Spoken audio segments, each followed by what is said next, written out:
여러분 안녕하세요. 지영쌤의 리얼 돈 공부를 시작하도록 하겠습니다. 한 주 동안 잘 지내셨죠? 오늘은 여러분들과 워킹맘이라면 반드시 기억해야 할 3가지에 대해서 이야기를 나누려고 합니다.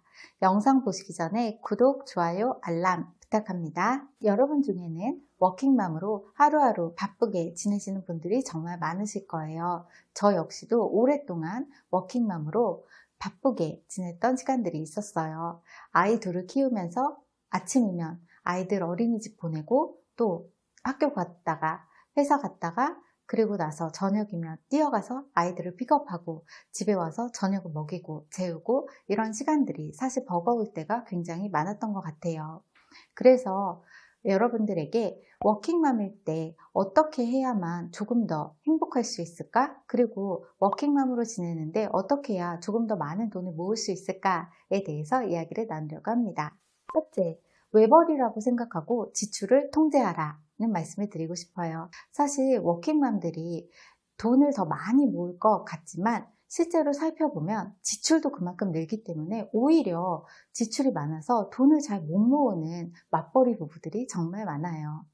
전업주부인 경우에는 남편이 혼자 벌기 때문에 그래도 내가 돈을 아껴 써야겠다 라는 마음이 들게 돼요. 그렇지만 워킹맘, 맞벌이를 하다 보면은 그래도 우리는 둘이 버니까 라는 생각을 하게 되면서 지출에 손을 놔버리는 경우가 많아요.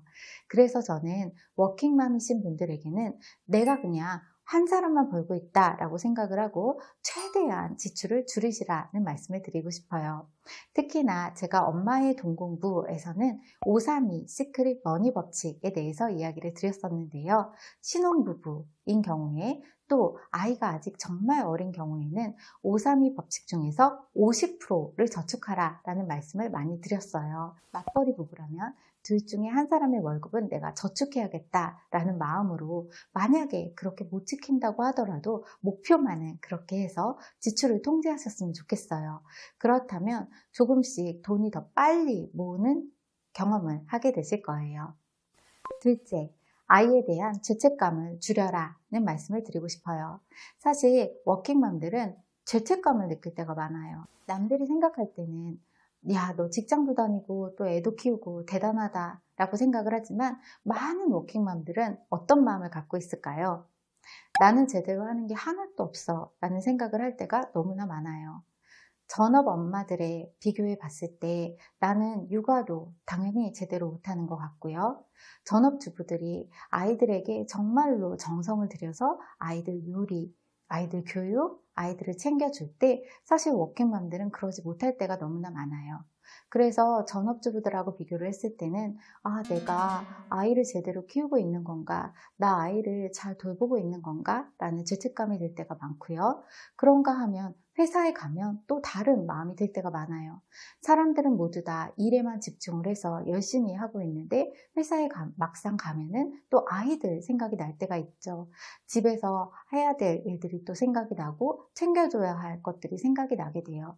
결국 나는 회사 일도 집안일도 제대로 하지 못하는 것 같아 라는 느낌이 들 때가 너무나 많다는 거예요.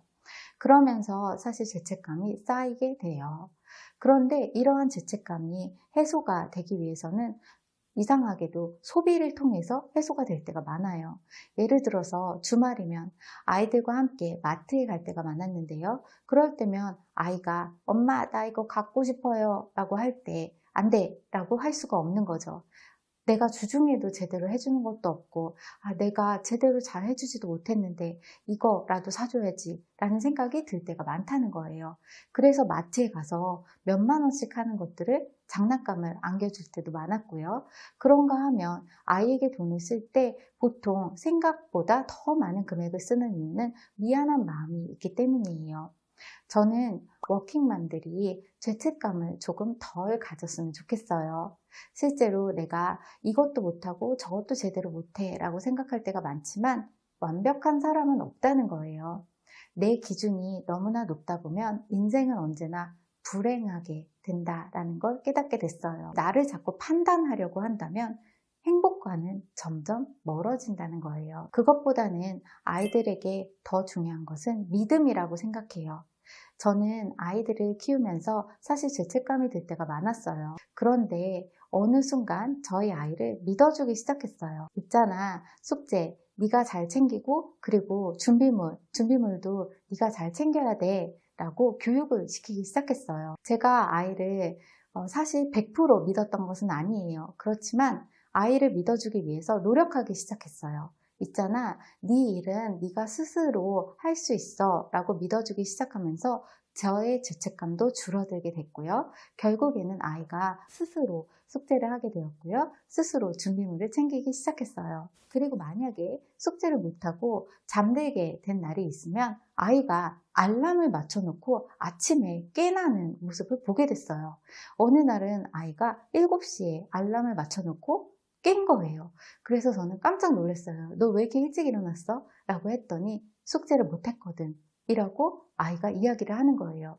그날의 충격은 저에게는 정말 굉장한 충격이었어요. 나는 여태까지 내가 회사 끝나고 집에 가면 아이를 붙들어 앉혀놓고 너 숙제하자. 숙제 못하면 나랑 같이 계속 하는 거야. 라고 해서 애도 잠도 안 재우고 저도 계속 숙제에 혈안이 되어 있었던 시간이 많았어요. 아이에게 맡기기 시작하자 아이가 달라지기 시작한 걸 보기 시작한 거예요. 저는 여러분이 아이를 키울 때 가장 중요한 것은 믿음이라고 생각해요. 그리고 아이는 누군가 한 사람이 믿어주면 당연히 잘 된다라는 생각을 하고 있어요. 세상에 단 한 사람만 그 아이를 믿어줘도 그 아이는 엄청난 자신감을 얻게 되고 엄청난 자존감을 얻게 돼요.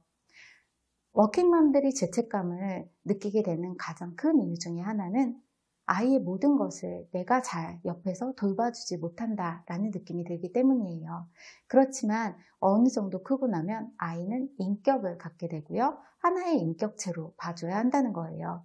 그렇게 생각을 하고 나면 죄책감은 오히려 덜해지고요. 아이에 대한 믿음을 갖게 되면 아이는 조금 더 잘 클 수 있게 되고 서로가 행복한 관계가 될 수 있다는 거예요. 셋째, 나를 위한 시간을 마련하라 라는 말씀을 드리고 싶어요.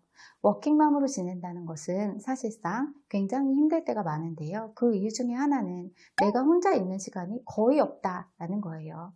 제가 저희 아이가 어렸을 때 정말 기억나는 순간이 있어요. 출근 시간이었기 때문에 사람이 꽉 차 있는 지하철이었어요. 그런데 한쪽 구석에 제가 서 있었는데 나도 모르게 편안함을 느끼게 됐어요. 왜였을까요? 집에서는 아이들을 끊임없이 챙겨야 되고 회사에 가면 회사 일을 해야 되는데 비록 사람이 꽉 찬 지하철이지만 그냥 나 혼자 이렇게 있는 게 너무 좋게 느껴졌던 적이 있었던 거예요. 그 순간 조금 서글퍼지기도 했지만 지하철을 타고 출근하는 시간이 예전처럼 곤혹스럽게 느껴지지가 않았어요.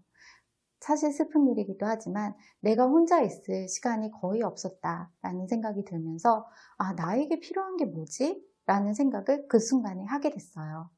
나에게 필요한 건 나 혼자만의 시간이 나에게 필요했구나 라는 걸 그날 아침에 지하철에서 깨닫게 됐어요. 그때 이후로 저는 많은 노력을 하게 됐어요. 그 중에 하나는 나만의 시간을 만들기 위해서 노력한 거예요. 예를 들어서 회사에서 점심시간이 있을 때 저는 항상 동료들과 밥을 먹곤 했어요. 그런데 그때 이후에는 일주일에 2번 정도는 혼자 밥을 먹었어요. 사실 혼자 밥을 먹는다는 것이 굉장히 자연스러운 일은 아니었어요. 그때 사람들이 점심시간만 되면 오늘은 뭐 먹을까? 이러면서 우르르 몰려가는 그러한 시스템이 있었거든요. 그런데 언제부턴가 제가 일주일에 2번 정도는 이렇게 답을 했어요. 저 오늘 외부 약속이 있어요. 라고 이야기를 했어요. 외부 약속? 네, 친구가 온다고 했어요. 라고 이야기를 했죠. 그리고 나서는 저는 혼자서 산책을 가기 시작했어요. 저희 회사 근처에 있는 굉장히 작은 서점이 있었는데요. 그 서점에 들르기도 했고요. 때로는 혼자 카페에 가서 샌드위치를 먹기도 했어요. 어쨌든 간에 나에게 그래도 50분 정도의 혼자 있는 시간이 주어졌기 때문에 그 시간에 혼자 앉아서 많은 생각을 할 수 있었어요. 그렇게 하자 제 삶에 조금씩 활력이 솟기 시작했어요. 그리고 토요일이나 일요일, 주말에 한 번은 반드시 나 혼자만의 시간을 갖기 위해서 노력했어요. 그 중에서 가장 좋았던 것은 가끔씩 조조 영화를 보러 가기도 했고요. 또는 새벽 시간에 일어나서 글을 쓰는 일이기도 했어요. 저는 여러분이 가끔씩 자신만의 시간을 가지면 좋겠어요. 나 혼자만의 시간이야말로 워킹맘들에게는 가장 필요한 순간이고요. 그때 여러분은 많은 계획을 할 수 있어요. 나의 재테크에 대한 계획도 세울 수 있고요. 또는 앞으로 나의 미래에 대한 계획도 세울 수 있어요. 분명한 것은 여러분에게 그 시간이 반드시 필요하다는 거예요. 왜냐하면 나 혼자 있는 시간이 없이 워킹맘으로 아침에는 아이들을 돌보고 점심에는 회사에서 일을 하고 저녁에는 또 아이들을 돌보고 집안일을 하다가 잠이 들고 나면은 여러분의 삶은 아무런 변화도 없이 지쳐서 그대로 반복만 될 뿐이고 여러분은 분명히 피곤해서 고단해서 그리고 언젠가는 포기하게 될 거라는 거예요. 그래서 저는 여러분이 여러분만의 혼자만의 시간을 반드시 만드셨으면 좋겠어요. 일주일에 한 번 또는 일주일에 2번이라도 나만의 시간을 정해놓는 거예요. 그 시간을 어디에서든지 반드시 일주일에 2시간 정도를 나를 위한 시간으로 반드시 확보하라 라는 말씀을 드리고 싶어요. 오늘의 다이아몬드 미션입니다. 오늘의 다이아몬드 미션은 워킹맘 또는 전업주부 또는 남자분일지라도 내가 혼자만의 시간을 보내는 방법에 대해서 공유해 주시면 좋겠어요. 나는 이렇게 혼자만의 시간을 만들고 있고 또 이렇게 하면서 재충전을 하고 있어요 라는 여러분만의 노하우, 여러분만의 방법을 공유해 주신다면 다른 분들에게도 많은 도움이 될 거예요. 오늘은 여러분들과 워킹맘이 반드시 명심해야 될 3가지에 대해서 이야기를 나누어 봤어요. 오늘도 저의 강의를 함께 해주셔서 감사합니다. 다음 시간에 다시 만나요.